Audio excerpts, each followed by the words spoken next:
اللہ تعالیٰ نے ارشاد فرمایا وَالْأَرْضَ فَرَشْنَاهَا فَنِعْمَ الْمَاهِدُونَ، اور زمین کو ہم نے فرش کیا، ہم کیا ہی اچھے بچھانے والے ہیں۔ خدا تعالیٰ نے زمین کا کیسا اچھا بستر بچھایا ہے جس پر ہم آرام کرتے ہیں۔ اس بستر کے بغیر ہمارے لیے رہنا دشوار تھا، پھر ہمارے لیے زندگی کی تمام ضروریات، کھانے پینے کے سامان کے لیے زمین کو خزانہ بنایا۔ ہماری ضرورت کی تمام چیزیں زمین سے حاصل ہوتی ہیں۔ سردی اور گرمی سے حفاظت بھی زمین پر رہ کر سکتے ہیں، اور بدبودار چیزیں اور مردار جن کے تعفن کی وجہ سے ہمیں سخت تکلیف ہوتی ہے، ایسی چیزوں کو زمین میں دفن کر کے ہم ان کی خراب ہوا کے اثر سے محفوظ ہو جاتے ہیں۔ اللہ تعالیٰ نے ارشاد فرمایا، اور کیا ہم نے زمین کو جمع کرنے والی تمہارے زندوں اور مردوں کو ہمارے لیے زمین پر راستے بنائے تاکہ ہم اپنے لیے ضروری سامان لانے لے جانے کے لیے سفر کریں اور ایک دوسرے کی ضرورتوں کو پورا کر سکیں۔ اس طرح سے ہمارے جانوروں کے لیے چارہ وغیرہ بھی زمین سے ہی حاصل ہوتا ہے، ہماری کھیتی باڑی بھی زمین پر ہوتی ہے۔ ان تمام چیزوں میں ہم زمین کے محتاج ہیں۔ اللہ تعالیٰ نے اپنے اس ارشاد میں ہمیں متنبہ کیا ہے، اس میں سے اس کا پانی اور چارہ نکالا اور پہاڑوں کو جمایا تمہارے اور تمہارے چوپاؤں کے فائدے کو۔ زمین کو نرم اور ہماری ضرورتوں کے مناسب پیدا فرما کر اس نے ہم کو اختیار دیا کہ ہم زمین کو اپنی ضرورتوں کے لیے استعمال کریں، اس پر بیٹھیں، آرام کریں، سوئیں، اپنے کام کے لیے ایک جگہ سے دوسری جگہ سفر کریں۔ یہ سب آسانیاں اس لیے حاصل ہیں کہ زمین کو ہمارے حسب حال بنایا ہے، کیونکہ اگر یہ زیادہ نرم اور متحرک ہوتی تو ہم اس پر نہ مکانات بنوا سکتے تھے، نہ کھیتی باڑی کر سکتے تھے، نہ اس پر ٹھہر سکتے تھے، نہ آرام کر سکتے تھے۔ جیسے کہ زلزلوں کے جھٹکوں سے ہم ڈر جاتے ہیں، اور اس سے ڈر کر ہم اپنا کوئی کام بھی نہیں کر پاتے، کیونکہ اللہ تعالیٰ کی سنت ہے کہ وہ اپنے نافرمان بندوں کی تنبیہ کے لیے اور ان کو راہ راست پر لانے کے لیے کبھی کبھی اپنی قدرت اس طرح سے ظاہر فرماتا ہے۔ یہ بھی خدا کی بڑی حکمت ہے۔ جس طرح خدا نے زمین کو مناسب نرم بنایا ہے، اسی طرح اس نے مناسب خشک اور سرد بنایا ہے۔ اگر زیادہ خشک پتھر جیسی سخت بنا دیتا تو ہم کاشت کے لیے اور مکانات کے لیے اس کو کیوں کر استعمال کر سکتے تھے۔ اس لیے اس نے کمال حکمت سے اس کو مناسب نرم اور خشک سرد بنایا کہ زمین پر رہنے والوں کے استعمال میں سہولت ہو۔ پھر اس نے اپنی حکمت سے شمالی حصہ کو جنوبی حصہ سے قدرے بلند بنایا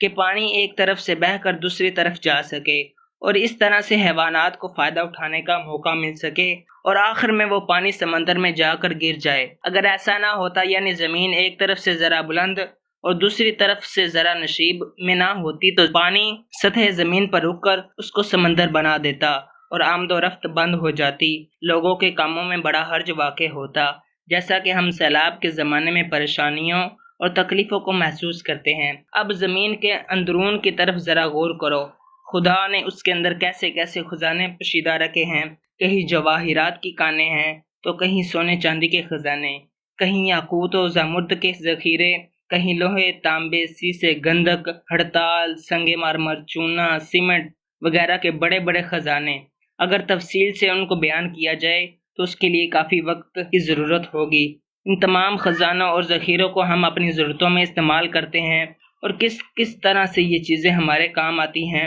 اگر زمین پہاڑ کی طرح بلند اور سخت ہوتی تو ہم اس سے خاطر خواہ نفع حاصل نہ کر سکتے۔ خدا نے اپنی حکمت سے سطح ہموار حسب ضرورت نرم اور سرد اور خشک بنایا کہ ہم اس سے زیادہ فائدہ اٹھائیں۔ زمین کے پہاڑ کی طرح بلند اور سخت ہونے میں ہم کاشت کے لیے اسے کیوں کر استعمال کر سکتے تھے، کیونکہ کاشت اسی زمین پر ہو سکتی ہے کہ زمین نرم ہو اور ہموار بھی، تاکہ ضرورت پر پانی کو پی سکے، اور نرم و نازک پودے زمین کے نرم سینے کو چاک کر کے باہر آ سکیں، اور وہ نرم و نازک پودے جب تناور درخت ہو کر زمین پر قائم ہوں تو درختوں کی جڑیں اور نرم و نازک ان کی رگیں زمین کی گہرائی میں چاروں طرف پھیل کر درخت کو قائم رکھنے میں مددگار ہوں، اور اس کو سرسبز و شاداب کرنے میں زمین سے اپنی خوراک حاصل کر کے درخت کو سیراب کر سکیں اور اس کو قائم رکھ سکیں۔ زمین کے نرم ہونے میں جہاں اور بہت سی مصلحتیں اور حکمتیں ہیں، ایک یہ بھی ہے کہ اس میں آسانی سے جہاں ہم چاہتے ہیں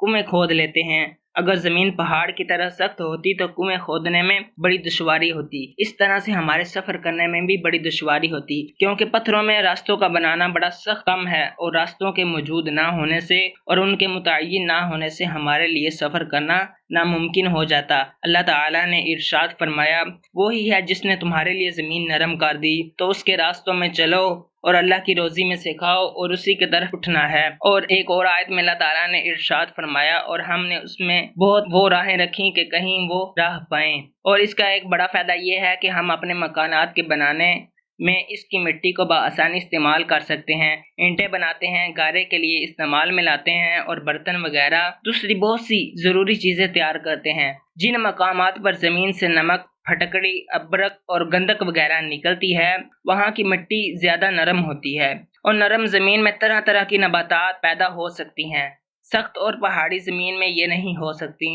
اور زمین کا نرم ہونے سے بہت سے جانور اپنے رہنے کے ٹھکانے بناتے ہیں۔ حشرات الارض کے رہنے کے لیے سوراخ اور بل اور کھوئیں زمین میں ہی ہوتی ہیں، اور یہ سب آسانی زمین کے نرم ہونے کی وجہ سے ہے۔ کانوں کا زمین کے اندر پیدا فرمانا خدا کی بڑی حکمتوں میں سے ہے، جس کا ذکر خدا تعالیٰ نے اپنے بندے حضرت سلیمان علیہ السلام پر بطور احسان فرمایا، اور ہم نے ان کے لیے تانبا کا چشمہ بہا دیا، یعنی ہم نے حضرت سلیمان علیہ السلام کو تانبے سے نفع حاصل کرنے کے لیے طریقوں کو آسان کر دیا، اور ان کو اس کی کان پر مطلع کیا، اور اسی طرح سے اپنے بندوں پر امتناناً ایک جگہ اور ارشاد فرمایا، اور ہم نے لوہا اتارا، اس میں سخت آنچ اور لوگوں کے فائدے ہیں۔ اس مقام پر نزول کا مفہوم خلق ہے، یعنی پیدا کرنا، جس طرح کہ دوسری جگہ لفظ نزول سے خلق کے معنی کو مراد لیا گیا، جیسا کہ اللہ تعالیٰ نے ایک اور جگہ پر ارشاد فرمایا،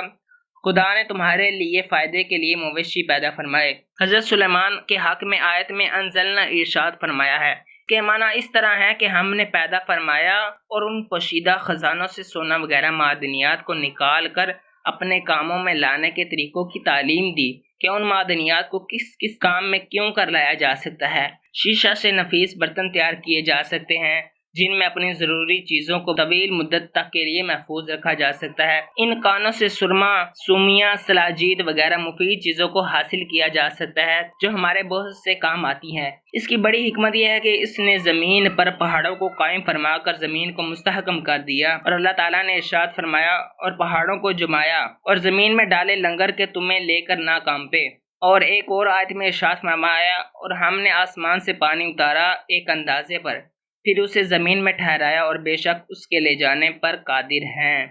اس حکیم مطلق نے زمین پر پہاڑوں کو بنایا جن کے تمام فائدوں اور مصلحتوں کو بجز خدا کے کوئی نہیں جانتا۔ من جملہ ان حکمتوں میں سے یہ ہے کہ خدا آسمان سے پانی برساتا ہے جو حیوانات، نباتات کی زندگی اور تازگی کا سبب ہے۔ اگر زمین پر پہاڑ نہ ہوتے تو ہوا اور سورج کی گرمی پانی کو خشک کر دیتی، اور اس صورت میں زمین کو کھود کر مشقت کے بعد پانی حاصل ہو سکتا۔ خدا نے بڑی حکمت سے پہاڑوں کو زمین پر پیدا کیا جن کے اندر پانی کے بڑے بڑے ذخیرہ جمع ہو کر تھوڑا تھوڑا کر کے چشموں اور نہروں اور دریاؤں کی شکل میں پانی بہتا ہے، اور اس طرح زمین کے دور دراز کے مقامات تک کو سیراب کرتا ہے، اور یہ پانی گرم موسم میں اور بھی قابل قدر ہوتا ہے، اور اس زمانے تک اس سے لوگ فائدہ اٹھاتے ہیں کہ بارش کا زمانہ شروع ہو۔ اور جن پہاڑوں پر برف کی شکل میں پانی کے خزانے کو محفوظ کر دیا جو سورج کی گرمی سے تھوڑا تھوڑا حسب ضرورت پگھل کر ندیوں، نالوں اور نہروں میں جا کر زمین اور اہل زمین کو سیراب کرتا ہے۔ پہاڑوں پر کہیں کہیں بڑے حوض بھی ہوتے ہیں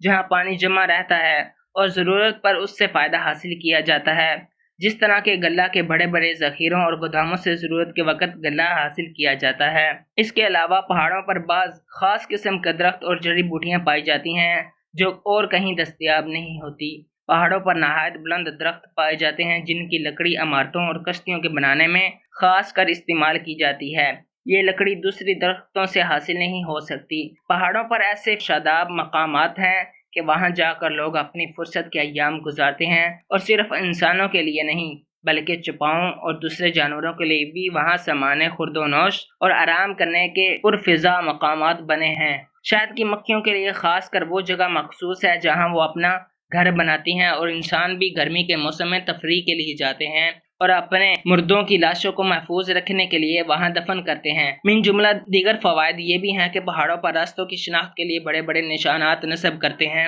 مسافروں کو سفر کے دوران ان نشانات سے بڑی مدد ملتی ہے۔ ایک یہ بھی بڑا فائدہ ہے کہ چھوٹے چھوٹے لشکر اور جماعتیں جو اپنے مقابل سے نہیں لڑ سکتے ہیں وہ پہاڑوں پر پناہ لیتے ہیں اور پہاڑوں کو قلعہ کی جگہ استعمال کر کے اپنے دشمنوں سے محفوظ سمجھتے ہیں۔ خدا کی حکمت کو دیکھو، اس نے کس حکمت سے زمین میں سونے چاندی کے خزانوں کو محفوظ کیا اور پھر خاص انداز سے اس کو پیدا فرمایا، اور پانی کی طرح سونے اور چاندی کو وافر نہیں پیدا کیا، اگرچہ اس کی قدرت میں یہ بھی تھا کہ پانی کی طرح ان چیزوں کو بھی اتنا ہی کثیر مقدار میں پیدا فرما دیتا۔ یہ بھی اس کی بڑی حکمت اور مصلحت ہے کہ اور مخلوق کی فلاح بہبود اس انداز پر موقوف ہے جس کا علم سوا اس کے کسی کو نہیں۔ اللہ تعالیٰ نے ارشاد فرمایا، اور کوئی چیز نہیں جس کے ہمارے پاس خزانے نہ ہو، اور ہم اسے نہیں اتارتے مگر ایک معلوم اندازے سے۔